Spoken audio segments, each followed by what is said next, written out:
The term intersectionality was coined by civil rights advocate and critical race theory scholar Kimberly Crenshaw in 1989 to describe an analytical framework for understanding how a person's social and political identities come to create different modes of discrimination and privilege. It has become a buzzword over the past 30 years as we as a society have come to understand that the more marginalized groups that one finds themselves identifying as a part of, the more marginalized that they are often made to feel, leaving them feeling profoundly erased from the beloved community that they are supposed to be a part of.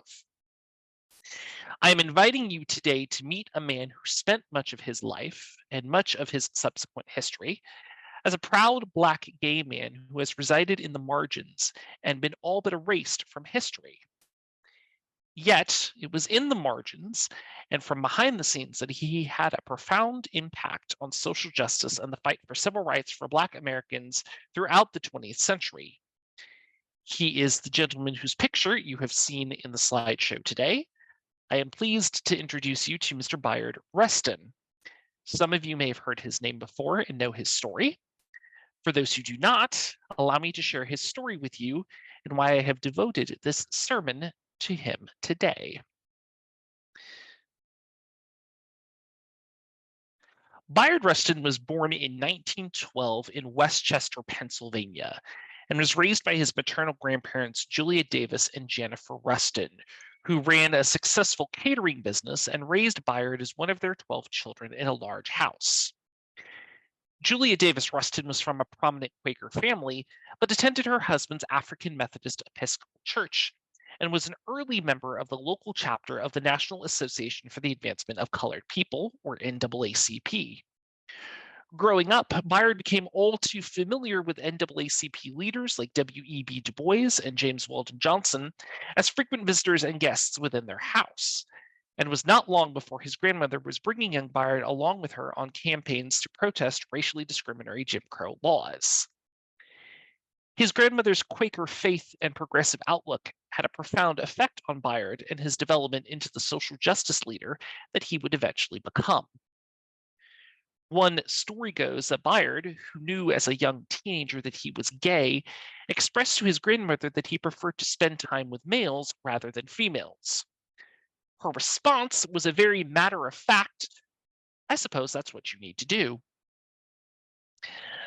Rustin enrolled in the historically Black Wilberforce College in Ohio in 1932. He quickly joined a number of organizations, including the Omega Psi Phi Honor Fraternity, and became well known as an accomplished tenor vocalist with many of the school's musical ensembles. He also remained ever true to his social justice convictions and was expelled from Wilberforce in 1936 after he attempted to encourage the other students to participate in a strike. He finished his studies at another historically Black college, Cheyney University of Pennsylvania, where he took an activist training course offered by the American Friends Service Committee. After graduating, he moved to Harlem in 1937.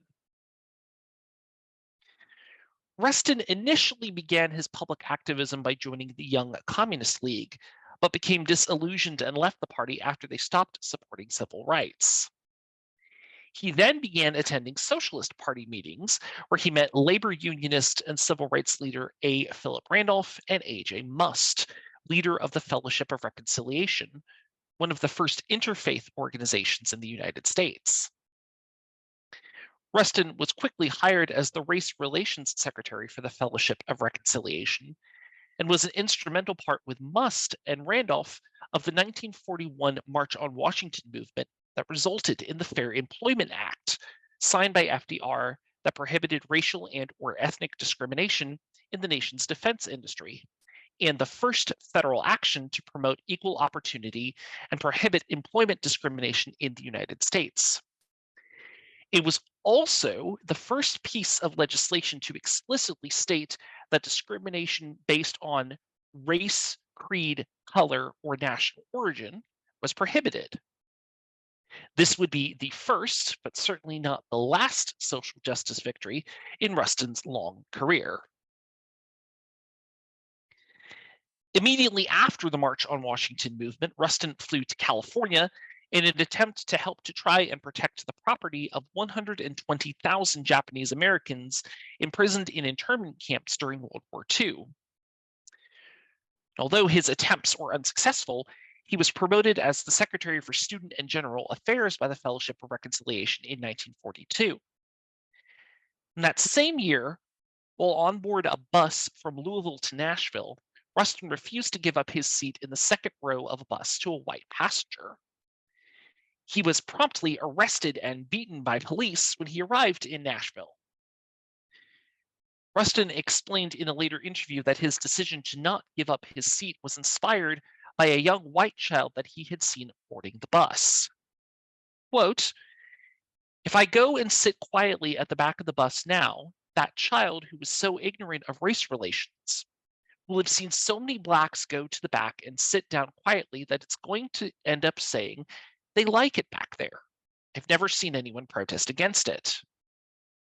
I owe it to that child, not only to my own dignity, that it should be educated to know that blacks do not want to sit in the back, and therefore I should get arrested, letting all these white people know that I did not accept that." Rustin also mentioned that his experience with that child also formed his views on being open about his sexuality at a time when he faced even more discrimination for doing so. Quote, "It occurred to me shortly after that was an absolute necessity to declare my homosexuality, because if I didn't, I was part of the prejudice. I was aiding and abetting the prejudice that was part of the effort to destroy me."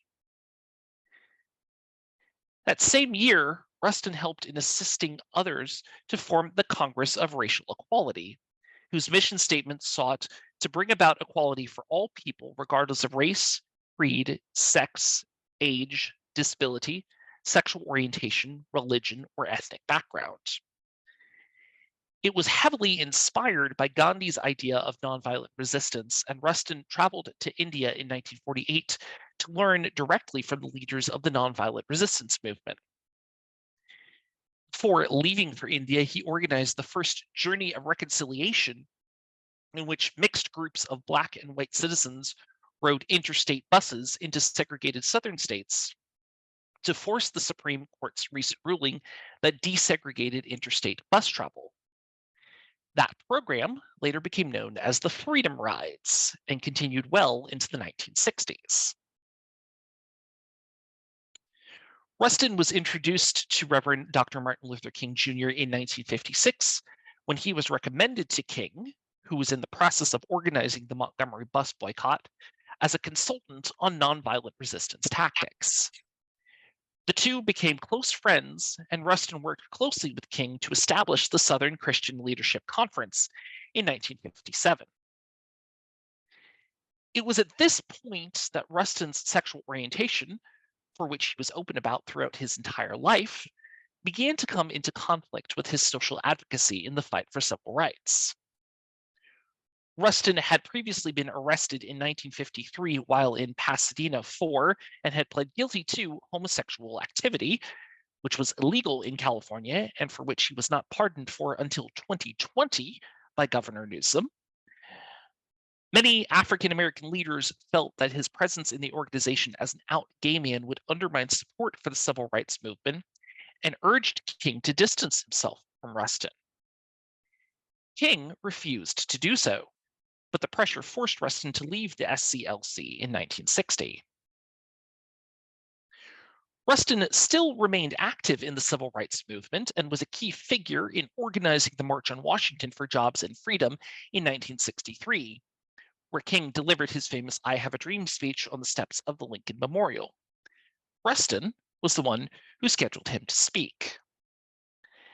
A week before the march, South Carolina Senator Strom Thurmond, the polar opposite of a prophetic person throughout history, attempted to discredit the event by pointing out Rustin's involvement and calling him a, quote, "communist, draft dodger, and a homosexual."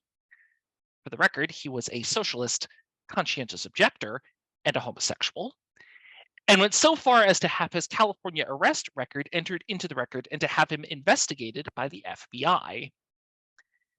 Many leaders, such as NAACP President Roy Wilkins, did not want Rustin given credit for the March on Washington because of his liabilities. Yet he was still immortalized on the cover of Life magazine on September 6, 1963, with his longtime friend A. Philip Randolph as the leaders of the march. Rustin remained active after the passage of the 1964 Civil Rights Act with his support for various causes, including the development of labor unions and anti-communist foreign policy. He also began to speak out publicly in the 1980s in support of gay rights. Although he died of a perforated appendix at age 75 in 1987, he would have been pleased to see the March on Washington that occurred 2 months later. That was a turning point in the establishment of LGBTQIA+ rights organizations to this day, many of which were born from the same grassroots social organizing that he championed his entire life. In 2013, Rustin was posthumously awarded the Presidential Medal of Freedom by President Obama, who eulogized Rustin as, quote, an unyielding activist for civil rights, dignity, and equality for all, and fought tirelessly for marginalized communities at home and abroad.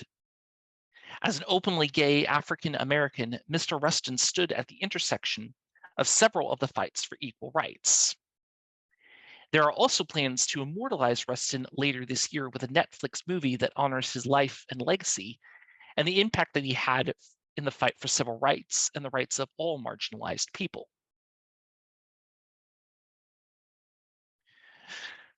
For many people who observe this Lenten season occurring right now, it is a time of introspection and reflection, and an opportunity to recommit themselves to the values that they hold as important.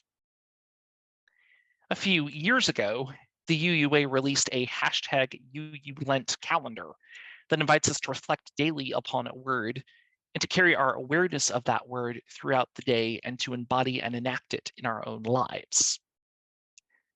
A few weeks ago, the word for the day was justice, and it is my own personal reflection upon that theme that has inspired me to dive into Bayard Rustin's story and history that brought about the sermon that is before you today. My hope is that sharing Mr. Rustin's story is that, in the same way that he was tirelessly committed to social justice and to the living embodiment of our sixth principle of the goal of a world community with peace, liberty, and justice for all, that his example can serve as a reflection for us during a time when we are invited to think more deeply on things and values that are important to us. And whether we are lifted up front and center, or whether there is every attempt by society to hide or silence us, may we never stop being guided by what we believe and what is important. And may it never diminish or stop us from the work that we know that we are called to do. May it ever continue to be so. Blessed be. Amen. Shalom. Assalamu alaikum. Namaste. Thank you all so much.